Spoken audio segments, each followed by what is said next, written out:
का बेटा था अमित और बहू का नाम था अमृता। सुमित्रा जी की बहू की बातें सुनकर ऐसा लगता था कि जैसे वो बहुत इंटेलिजेंट है, क्योंकि उससे कभी भी कोई भी सवाल पूछो फट से जवाब दे देती थी। अरे भाई, उसके जवाब से तो गूगल भी पीछे रह जाता था। और इसलिए कम से कम सुमित्रा जी के घर में तो किसी को भी गूगल की जरूरत ही नहीं पड़ती थी। जब भी घर में कोई बात चलती, कोई कुछ भी कहता, तो अमृता फट से कह देती, ये तो मेरे साथ भी हुआ था, मुझे इसके बारे में सब मालूम है। एक दिन सुमित्रा जी अमित और अपनी बहू अमृता के साथ अमित के बुआ जी, फूफा जी यानी कि मुकेश और उर्मिला जी के यहाँ पर मिलने के लिए गए। अरे बहुत अच्छा किया अमित बेटा, इतने दिनों के बाद आए हो तुम। हाँ सुमित्रा भाभी, कभी तो आ जाया करिए अपने बच्चों को लेकर। आपकी बहू के आने से तो हमारे घर में भी रौनक आ गई है। वो क्या है ना, अमित ऑफिस के काम में बहुत बिजी रहता है, इसलिए उसे तो वक्त ही नहीं मिल पाता। अच्छा, लगता है नौकरी काफी मुश्किल है अमित की। अरे नहीं फूफा जी, ऐसी कोई बात नहीं है। आप तो जानते हैं ना प्राइवेट जॉब में कितना काम होता है। अरे कोई समझे ना समझे, मुझे तो पता है प्राइवेट नौकरी में इतना काम करना पड़ता है कि इंसान की आफत आ जाती है। लेकिन बेटा, तुमने तो कभी जॉब की ही नहीं, तुम्हें कैसे पता? अरे जॉब नहीं की तो क्या हुआ मम्मी जी, सब जानती हूँ मैं। सबसे पहले ऑफिस में जाओ, वहाँ पर अपनी एंट्री डालो, उसके बाद दिन भर सिस्टम पर बैठकर काम करो। चारों तरफ कैमरे लगे होते हैं, आप अपनी नजर इधर की उधर नहीं कर सकते। उसके बाद दिन भर बॉस की चिक चिक सुनो, वो अलग से। यही सब होता है, मुझे ना सब पता है। अरे बहू रानी तो काफी इंटेलिजेंट है, हर बात की खबर है इसको। थोड़ी देर बाद, अब देखिए सुमित्रा भाभी, इतने दिनों के बाद आई हैं आप, खाना खाकर ही जाना, ऐसे तो मैं आपको जाने नहीं दूंगी। वैसे बुआ जी, खाने में क्या बनाया है? वो क्या है ना बेटा, आज तुम्हारी बुआ जी की तबीयत थोड़ी ठीक नहीं थी, इसलिए हमने सोचा कि जब तुम लोग यहाँ आ जाओगे तो बाहर से खाना मंगवा लेंगे और साथ में बैठकर खाएंगे। लेकिन बस प्रॉब्लम इतनी सी है कि मुझे बाहर से खाना ऑर्डर करना नहीं आता। सोचा जब अमित आएगा तो उसी को बोल दूंगी। अरे मुझे आता है ना, मैं कर देती हूँ ऑर्डर। बताइए क्या क्या मंगाना है आपको? इटालियन, कॉन्टिनेंटल, इंडियन, पंजाबी, सब पता है मुझे। क्या बात है बहू, क्या घर में भी खाना रोज बाहर से ऑर्डर करती हो? अरे नहीं बुआ जी, ऐसी कोई बात नहीं है, बस मुझे ना सब पता है। कोई बात नहीं अमृता, मैं अपने फोन से ऑर्डर कर देता हूँ। अरे क्या बात है, आजकल ऑनलाइन डिलीवरी पर कोई ऑफर नहीं चल रहा है, वरना काफी पैसे बच जाते। कैसी बात करते हैं अमित, मैं कह रही हूँ ना मुझे सब पता है। मुझे एक बहुत अच्छा ऑनलाइन डिलीवरी वाला मालूम है, जहाँ पर 50% ऑफ मिल जाएगा। और आज तो वैसे भी फ्राइडे है ना, फ्राइडे को तो उस पर 50-70% ऑफर मिलता ही मिलता है। अरे क्या बात है, इसके बारे में तो मुझे पता ही नहीं था। अरे बेटा, जिस चीज के बारे में किसी को पता नहीं होता, हमारी बहू को पता होता है। एक काम कर, तू उसी को ऑर्डर करने दे। क्या बात है अमृता बेटा, तुम तो बहुत इंटेलिजेंट हो, सब कुछ जानती हो। कुछ दिनों के बाद सुमित्रा जी की कुछ सहेलियां उनसे मिलने के लिए आती हैं। अरे सुमित्रा बहन कैसी हो, बहू कैसी है तुम्हारी? अरे पूछिए मत, बहुत इंटेलिजेंट है मेरी बहू, सब कुछ जानती है। क्या बात है, बहू के आने के बाद तो औरतें दुखी हो जाती है, लेकिन तुम तो बहुत खुश लग रही हो। वो क्या है ना, मेरी बहू है ही इतनी अच्छी।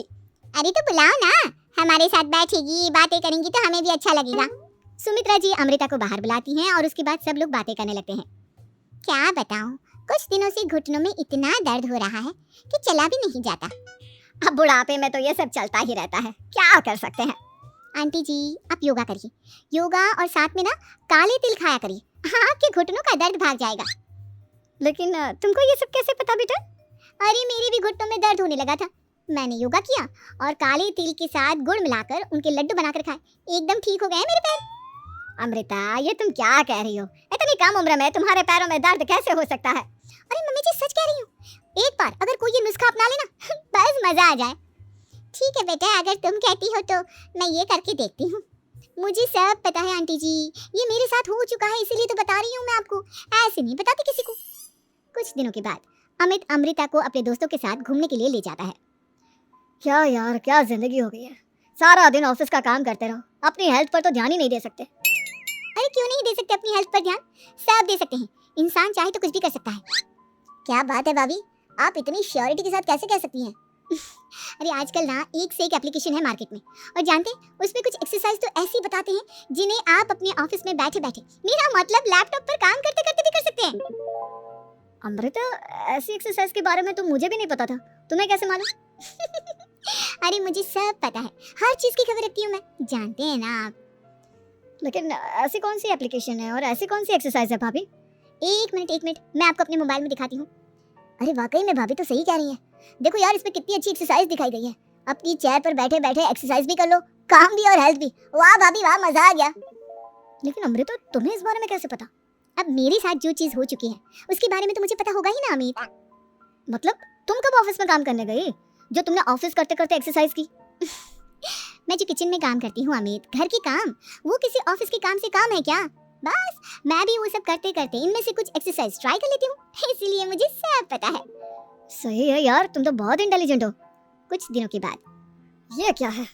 एक दोस्त ने मेरे साथ एक मजाक किया है लेकिन समझ में ही नहीं आ रहा। अरे बेटा तो अमृता से पूछ लेना, उसके पास कोई ना कोई जवाब जरूर होगा। ठीक कहती है मम्मी जी, मैं सब जानती हूँ। लेकिन अमृता ये थोड़ा मुश्किल है, सोच लो। मेरे लिए कुछ भी मुश्किल नहीं, दुनिया की कोई भी पहेली हो मैं चुटकी में सॉल्व कर लेती हूँ। अच्छा ठीक है, देखो मेरे दोस्त ने मुझे एक खाली पेपर दिया है और कहा है कि इस पर उसने मेरे लिए कुछ मैसेज लिखा है। अब एक बात बताओ यार, खाली पेपर पर जिस पर कुछ भी नहीं लिखा हुआ उसे मैं कैसे पढ़कर बताऊं? अरे बस इतनी सी बात, इसे तो मैं चुटकियों में सॉल्व कर दूंगी अमित। लेकिन कैसे बहू? इस पेपर पर तो वाकई में कुछ नहीं लिखा हुआ, एकदम खाली पेपर है, कैसे क्या पढ़ोगी तुम? अमित एक छोटा सा काम करो, जल्दी से एक मोमबत्ती लेकर आओ। अरे बहू, पेपर में आग लगाने का इरादा है क्या? नहीं नहीं मम्मी जी, इस पेपर पर अमित के दोस्त का लिखा हुआ मैसेज पढ़ने का इरादा है। अमित कैंडल लेकर आता है। अब ना बस इस पेपर को धीरे धीरे कैंडल के ऊपर घुमाते रहो, देखना 2 ही मिनट में मैसेज आपकी आंखों के सामने होगा। अच्छा ठीक है, मैं ऐसा करके देखता हूँ। 2 मिनट के बाद। अरे वाकई में इस पर तो अक्षर बनने लगे, लेकिन ये हुआ कैसे? और अमृता तुम्हें कैसे पता? बहुत सिंपल है मम्मी जी, अमित के दोस्त ने नींबू के रस से मैसेज लिखकर उसे सिखा दिया। अब अगर मैसेज पढ़ना हो ना तो पेपर को आग के सामने ले जाओ और लेटर्स अपने आप उभर कर आ जाते हैं। वाह बहू, लेकिन तुम ये सब कैसे जानती हो? अरे मम्मी जी, जब मैं छोटी थी ना तो अपनी सहेलियों के साथ ऐसे ही गेम खेला करती थी। ये तो मेरे साथ कितनी बार हो चुका है, मुझे सब पता है। थैंक यू यार अमृता, तुम्हारी वजह से हमें कुछ भी सोचने की जरूरत ही नहीं पड़ती, तुम सब कुछ बता देती हो। कुछ दिनों के बाद सुमित्रा जी को अमृता के प्रेग्नेंट होने की खुशखबरी मिलती है और सुमित्रा जी अमृता को डॉक्टर के यहाँ लेकर जाती है। देखिए सुमित्रा जी, आपकी बहू की तबीयत बिल्कुल ठीक है, किसी भी तरह की चिंता करने की कोई जरूरत नहीं है, लेकिन हाँ उनको आयरन वाली डाइट खाने की बहुत जरूरत है। ठीक है डॉक्टर साहब, आप बता दीजिए मैं अपनी बहू को क्या क्या खिलाऊं ताकि उसकी तबीयत ठीक रहे और आने वाले बच्चे की भी। अरे मम्मी जी, इसमें डॉक्टर से पूछने की क्या जरूरत है, किशमिश है, अनार है, पालक है, ये सब खाना चाहिए, आयरन का लेवल बिल्कुल बराबर रहता है। अरे वाह, आपकी बहू तो सब कुछ पहले से ही जानती है। ये तो बहुत अच्छी बात है। देखो आयरन के साथ तुम्हें कैल्शियम भी खाना होगा, जानती हूँ मैं। अगर आयरन की खाली सप्लीमेंट लेते हैं और कैल्शियम नहीं लेते तो बॉडी उसे अच्छे से एब्जॉर्ब नहीं कर पाती, सब पता है मुझे। बहू ये भी मालूम है? हाँ मम्मी जी, आप तो जानती है ना, मुझे सब पता है। आपकी बहू की बातें सुनकर अच्छा लग रहा है। मुझे ऐसी बहुत कम लड़कियां मिलती हैं जिन्हें इतनी नॉलेज होती है, सारे सवालों के जवाब देती है। और हमारे इंडिया में तो वैसे भी हालात बहुत खराब है। बिल्कुल ठीक कह रहे हैं आप डॉक्टर साहब, लेकिन मैं उन लड़कियों की तरह नहीं हूँ, बहुत ख्याल रखती हूँ मैं हर चीज का। और जानती हैं आप, हमारे घर में तो किसी को किसी चीज के बारे में गूगल करने की जरूरत ही नहीं पड़ती। बिल्कुल ठीक कह रही है अमृता, अरे कुछ भी पूछ लो, इसे सब पता होता है।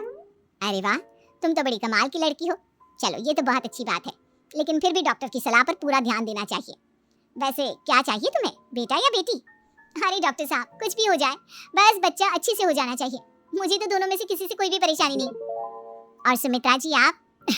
डॉक्टर मैडम, मुझे तो लड़के और लड़की में कभी भेद करने की आदत ही नहीं है, पोता आए या पोती, मेरे लिए तो दोनों एक बराबर है। सुनकर अच्छा लगा।